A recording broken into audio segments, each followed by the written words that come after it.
stock is attached. Head is mad, it black. Bismillahirrohmanirrohim. Assalamualaikum warahmatullahi wabarakatuh. Alhamdulillahirabbil alamin wa bihi nasta'in ala umur dunya waddin wassalatu wassalamu ala asrofil anbiya'i wal mursalin wa ala alihi wa sahbihi ajmain. Amma ba'du. Kami di sini dari kelompok 2 ingin mempresentasikan sebuah materi bahasa Indonesia tentang syarat-syarat penyusunan paragraf dan letak kalimat topik dalam paragraf. Dosen pengampu adalah Ibu Ika Panggi Wayuning Tias, MPD. Sebelum memasuki materi, izinkan saya untuk memperkenalkan anggota kelompok saya. Yang pertama adalah Al-Haidar Akbar, yang kedua adalah Bagas Purnomo, yang ketiga adalah Fadli Rahman, yang keempat adalah Lia Sriulandari, yang kelima adalah Musyari, yang keenam adalah Kevin Aziz Munadi, dan yang ketujuh saya sendiri adalah Juria Syafa Anindita. Baik, kita akan memasuki materi, dan materi pertama yang akan dibacakan oleh saudara kita Kevin Aziz Munadi. Kepadanya kami persilakan. Terima kasih moderator. Selanjutnya saya akan melanjutkan tentang cara-cara penyusunan paragraf. Suatu paragraf dianggap bermutu dan efektif mengakomodasikan gagasan yang didukung apabila paragraf itu lengkap. Artinya mengandung pikiran utama dan pikiran-pikiran penjelas. Di samping itu sama halnya dengan kalimat, paragraf harus memenuhi persyaratan tertentu. Adapun syarat-syarat tersebut antara lain, yang pertama kesatuan. Fungsi paragraf adalah mengembangkan gagasan pokok tersebut. Untuk itu, dalam pengembangannya, uraian-uraian dalam sebuah paragraf tidak boleh menyimpang dari gagasan pokok. Dengan kata lain, uraian dalam sebuah paragraf diikat oleh satu gagasan pokok dan merupakan satu kesatuan. Semua kalimat yang terdapat dalam sebuah paragraf harus terfokus pada gagasan pokok. 2. Kepaduan. Secara singkat, dapat dikatakan yang dimaksud dengan kepaduan adalah hubungan timbal balik yang baik dan benar antara kalimat dan paragraf. Kalimat-kalimat tersebut terjalin secara gramatikal terpadu berkaitan satu dengan yang lainnya untuk mendukung gagasan utama. Terima kasih. Terima kasih untuk pembacaan materinya saudara Kevin, dan materi selanjutnya akan dibacakan oleh saudara Al-Haidar Akbar. Kepadanya kami persilakan. Baiklah, selanjutnya syarat-syarat paragraf pengembangan atau permasalahan. Gagasan utama sebuah linear bisa diletakkan di kalimat utama atau kalimat topik. Yang pertama itu kalimat topik atau kalimat utama adalah kalimat yang mengandung ide utama, bagian yang berdiri sendiri sehingga tidak terikat pada bagian lain. Yang kedua itu kalimat penjelas, adalah merupakan kalimat penyerta pengembang ide utama bersifat menerangkan. Yang ketiga itu ada letak kalimat topik dalam sebuah paragraf. Bisa disimpulkan itu di awal paragraf bersifat deduktif, di awal dan di akhir paragraf bersifat deduktif dan induktif, di seluruh paragraf bersifat deskriptif atau naratif, dan di akhir bersifat induktif. Baiklah, saya kembalikan lagi ke moderator. Terima kasih untuk saudara Al-Haidar Akbar atas pembacaan materinya. Dan selanjutnya materinya akan dibacakan oleh saudara Bagas Purnomo. Kepadanya kami persilakan. Baiklah, terima kasih moderator. Kali ini saya akan menjelaskan tentang syarat-syarat penyusunan paragraf. Syarat-syarat penyusunan paragraf. Untuk membangun kepaduan paragraf dapat digunakan C kata transisi. Yang dimaksud dengan kata transisi adalah ungkapan pengait antar kalimat. Melalui penggunaan kata transisi, hubungan antara kalimat yang satu dengan yang lainnya dapat terjalin dengan baik. Terdapat beberapa tanda pengalihan atau tanda transisi, yaitu hubungan tambahan, menyatakan tambahan pada kalimat yang sudah disebut. Selanjutnya, hubungan pertentangan, sebaliknya padahal.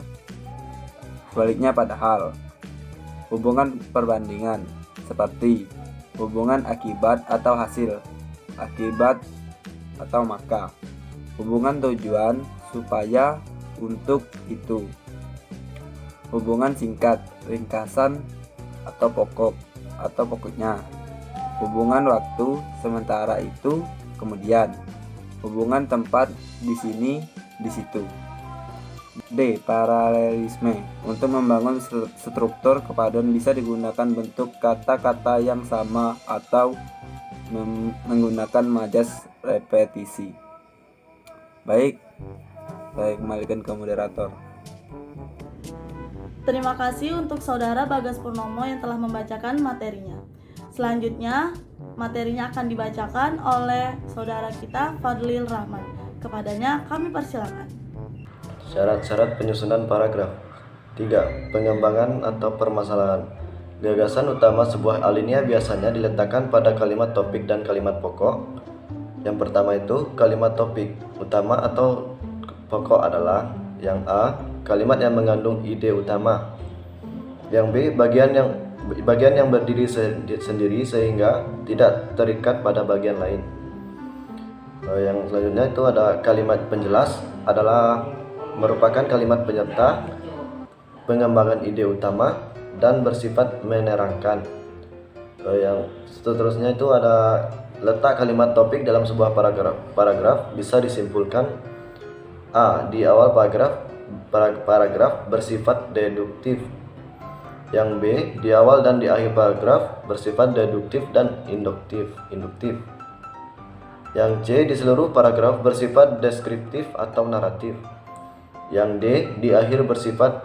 Terima kasih Saudara Fadlil Rahman telah membacakan materi. Selanjutnya pembacaan materi dari saudari kita Lia Sri Yulandari. Kepadanya kami persilakan. Baiklah, terima kasih kepada moderator. Saya akan melanjutkan materi tentang letak kalimat topik di dalam paragraf. 1. Pengertian topik. Topik berasal dari bahasa Yunani, yaitu topoi, yang berarti tempat dalam tulis-menulis. Topik merupakan suatu pokok dari sebuah pembicaraan atau sesuatu yang akan menjadi landasan dalam penulisan sebuah artikel. Apabila topik yang kita bicarakan hanya satu masalah saja,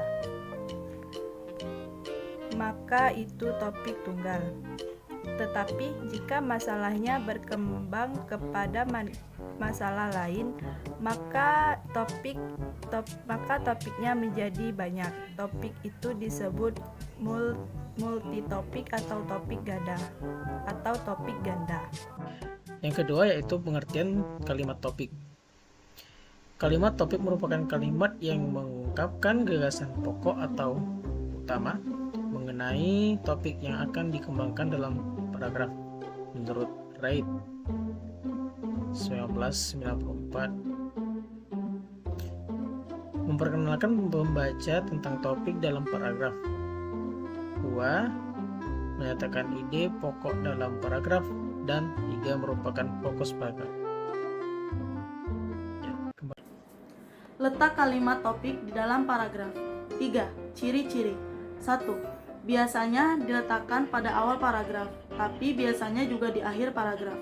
2. Suatu kalimat berisikan kalimat utama ditandai oleh kata-kata kunci. 3. Biasanya berisi suatu pernyataan yang nantinya akan dijelaskan lebih lanjut oleh kalimat penjelas. 4. Menentukan topik kalimat topik dalam paragraf. 1. Cara menentukan topik dengan cara mengamati berbagai fenomena dan gejalanya, dan mengumpulkan sub-sub topik dan bahasan yang diamati. Mencari aspek yang pas seperti dari narasumber yang tepat dan yang dapat diamati. 3. Menentukan kalimat topik dengan cara kalimat topik harus mengandung 2 unsur pokok, yaitu topik dan pembatas. Terima kasih bagi teman-teman yang sudah menonton video ini. Semoga ilmu yang kami berikan dalam presentasi ini bermanfaat untuk kita semua. Dan mohon maaf jika saya sebagai moderator atau anggota kami mempunyai kesalahan baik kata maupun perkataan. Mohon dimaafkan. Terima kasih. Saya akhiri. Wassalamualaikum warahmatullahi wabarakatuh.